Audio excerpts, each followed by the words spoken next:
Welcome to another lesson of Microsoft Excel. So in this lesson, we're going to learn about some advanced formulas which are in Microsoft Excel and are used to get some advanced or which are termed as advanced formulas. Okay, so the 5 formulas which we're going to show today is the index and match, choose formula, indirect formula, correl formula, and then forecast formula.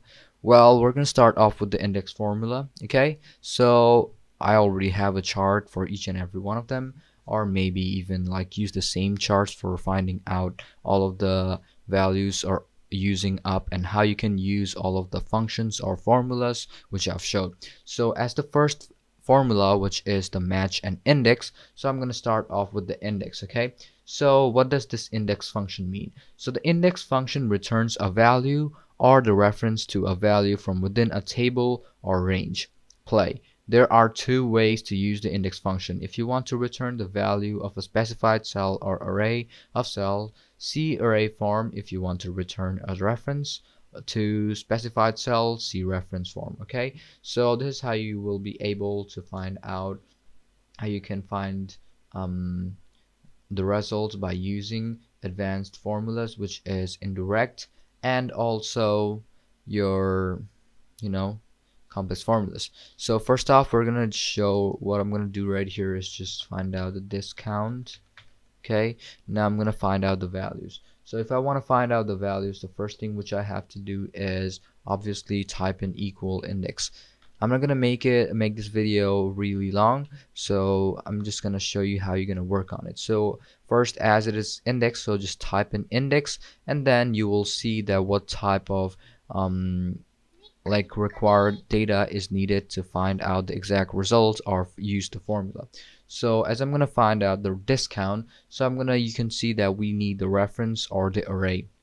So which one is going to be the array? Okay, so if you want to find out the array or the reference, what you have to do first is just select the array, which is going to be, let's say, this one. Okay, so as this is going to be my array, so I'm going to close it, and then before closing it, I'm going to lock in by pressing in F4, so it's locked in, so you can use it for the later ones too by using the fill header. And then I'm going to put in a comma, and after I put in a comma, you can see that there are, if you have a lot of data, maybe like 2 more tables, so what you're going to do is just select all of those and then later on put in a comma, so now you can add in more data, which is going to be the row number. So as the row number is given there, so I'm going to do is type in, instead of doing that, I'm going to select or use match function.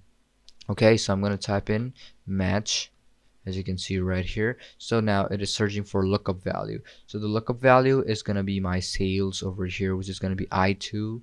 Okay, which is going to be I2. First off, before going there, I'm going to do is type in, let's say, the first one, which is going to be I2.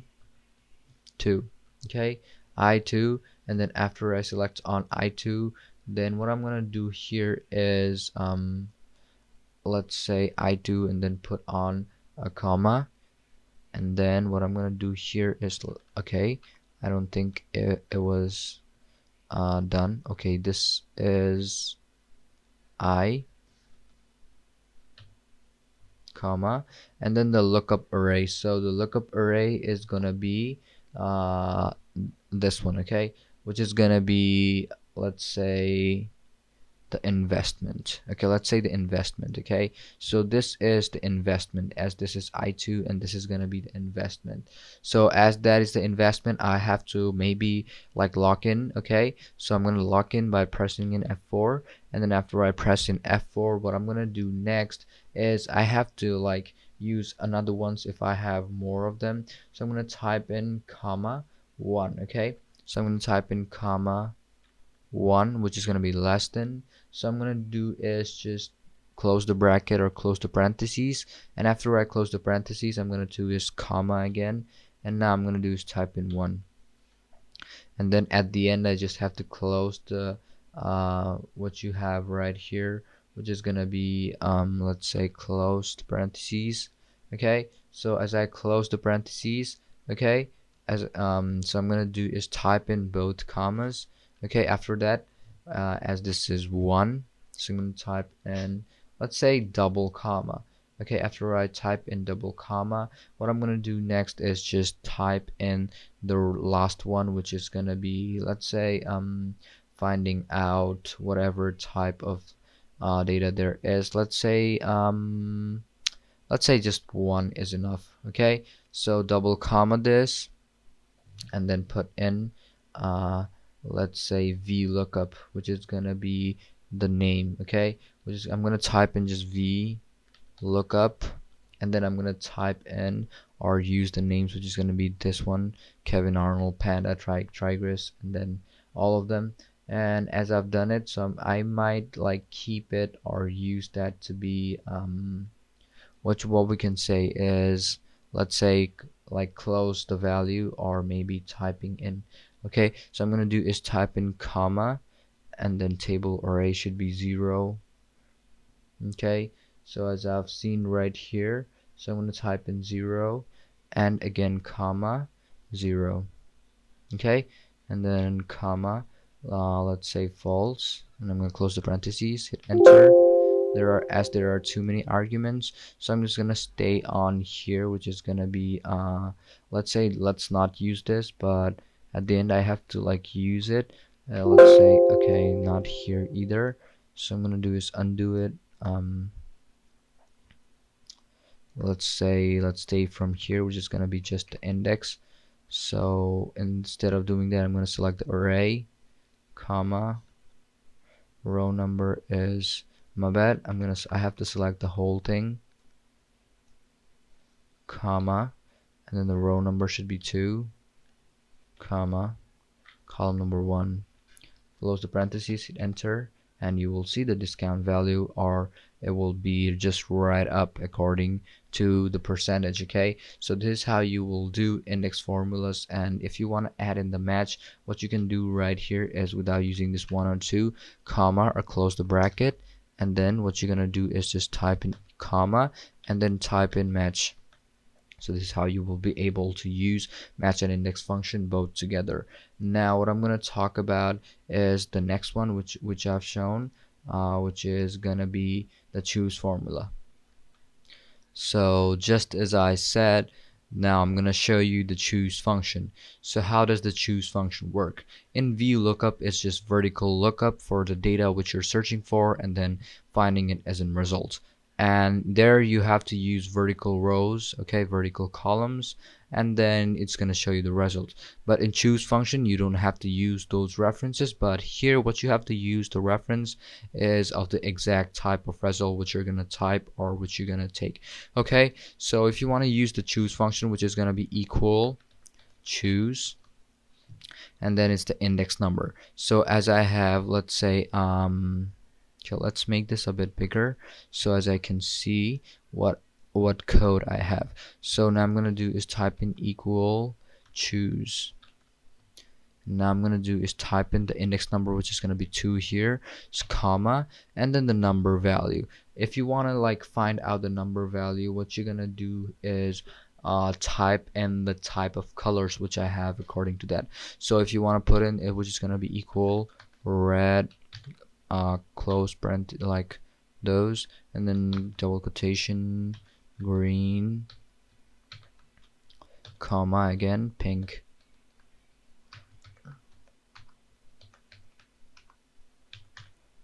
pink. Okay, now double quotation, close it. After closing it, what you have to do is just close the parentheses. That will be quite done. And how you're gonna do it, and the last thing what you're gonna do is just close the parentheses, and that will just do the work, which I'm gonna do right here. Close the parentheses, hit enter, and you can see that 2 is for green. And if I use the fill header to find out the data, which I'm gonna do right now, my bad, if let's do it again, which is gonna be choose, and the index number, which is 1 right here, comma.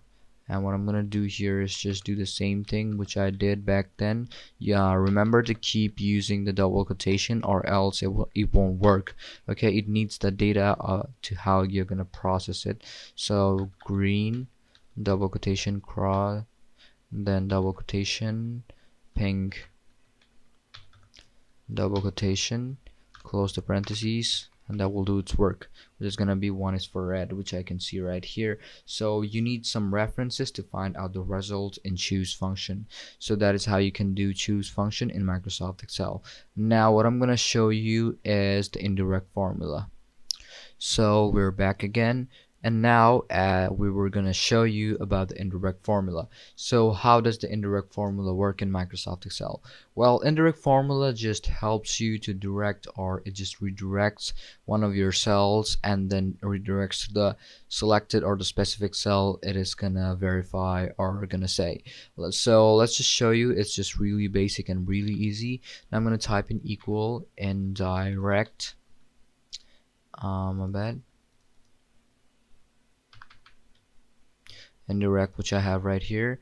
And now what I'm gonna do is just the reference text, which is what you're gonna do is just select the cell. Okay, and now we have both of these like cells which has C1 and H2, which are coordinates, right? So what I'm gonna do here is let's press C1, and you will see that discount will open up.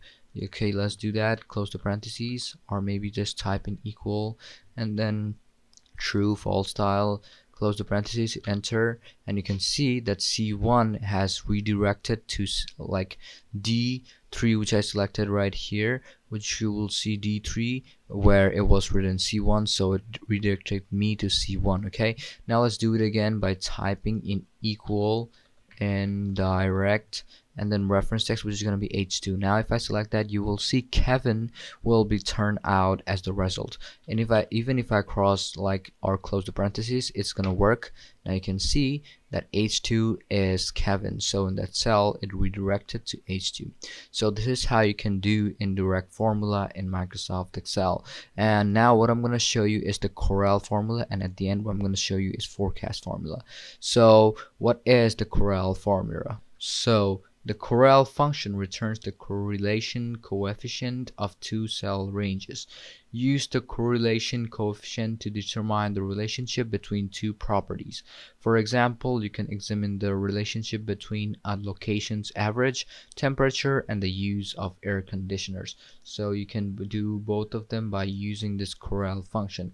And now how you're gonna do the Corel function, or maybe how you're gonna just start on doing that. So let's start off with this chart or table again, which I have right here. You can also find it, but you don't have to worry that much how you're gonna find it, because this is quite easy to do, and then you will be able to do it just by doing it once or twice. Okay, so what I'm gonna do first is just make sure that some of those data are in dollars, because this is quite like financial.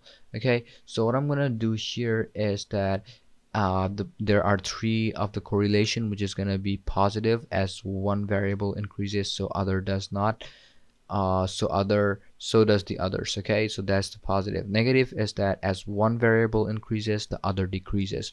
So no relationship movement in one variable and cannot be predicted from the other. Okay, that is going to be the no relation, which is not neither positive neither negative. Okay, so it's just no relation.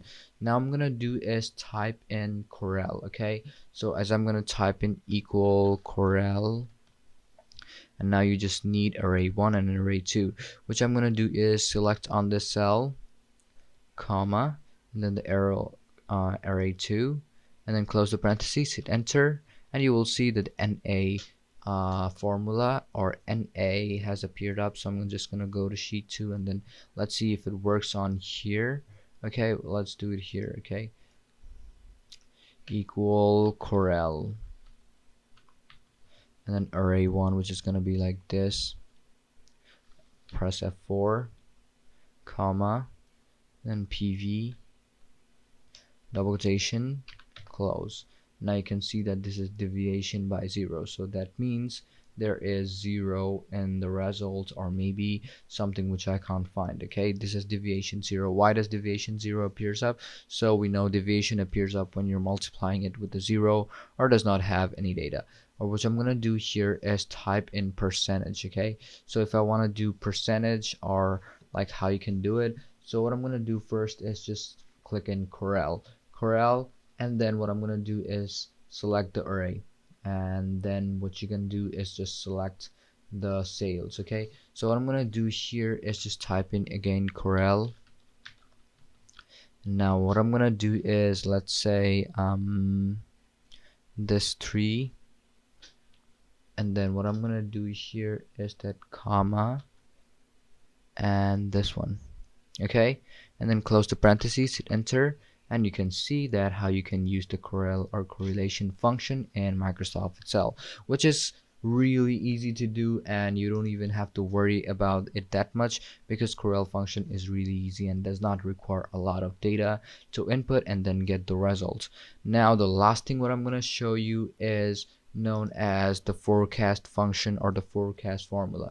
Well, the forecast formula is really amazing. Okay, so what is the forecast? Okay, what is the forecast formula in Excel? So when you create a forecast, Excel creates a new worksheet that contains both a table of the historical and predicted value and a chart that expresses this data. A forecast can help you predict things like future sales, inventory requirement, or consumer trends. Okay, so I'm gonna just hop on to how you're gonna use it. So if you want to find out the forecast, what you're gonna do first is that you have to, okay, now I'm gonna do is type in or start using the formulas. Okay, so I'm gonna do is just type in or start doing it. So I'm gonna do is, okay, my bad.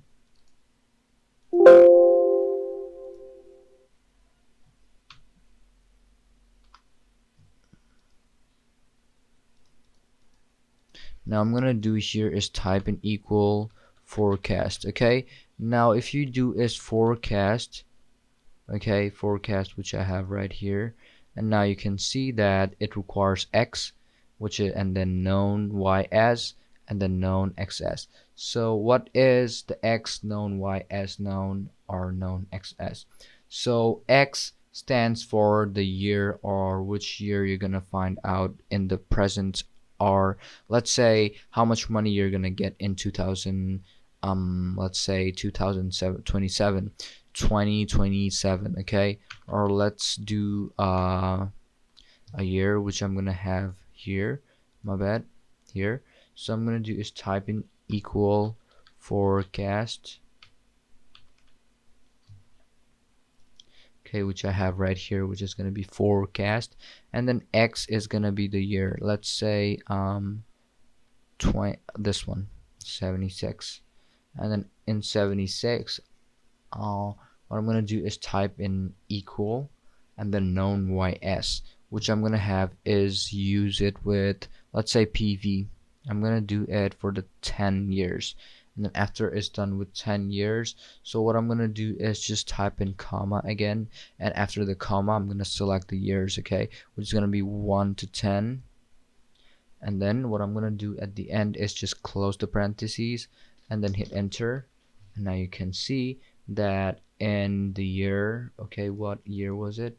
So the year was, let's say, 40 or whatever it was. So in that year you're gonna get that much amount of money. Okay, and even if you don't want to use it that much, or like, don't want to get that value, or like do other functions and formulas to find out your value, don't do that. And what you're gonna do is just find out using this forecast function or formula, which you're gonna have in Microsoft Excel. Even if you can't find it, which you've seen right here, when you're gonna type in forecast, it might not appear up. So what you can do is just go to formulas and go to financial, and then you can just maybe find it from here. If you can't, just go to more functions, and then statistics maybe, or wherever it is, just select on it and it will be done, and you can use it however you want it to be. Okay, so hope you guys understood everything, and these are like some of the basic 5 advanced functions or formulas in Excel. And thank you for watching this video.